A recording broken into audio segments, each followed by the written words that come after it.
Your lesson essential question is, how does the way an author structures a story help us understand what is happening with the characters and events?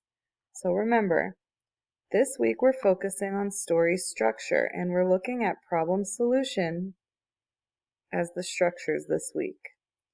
We're going to be talking about what's happening with the characters and events. Yesterday, you read the story Stone Soup. You were asked to identify the problem at the beginning of the story. You probably identified the problem as there's a famine in the village. Today you're going to be finishing this graphic organizer and talking about what happens throughout the middle of the story and in the end when the problem is solved.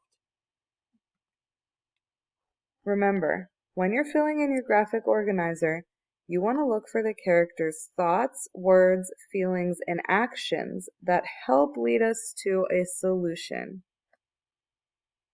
We'll go over your work tomorrow.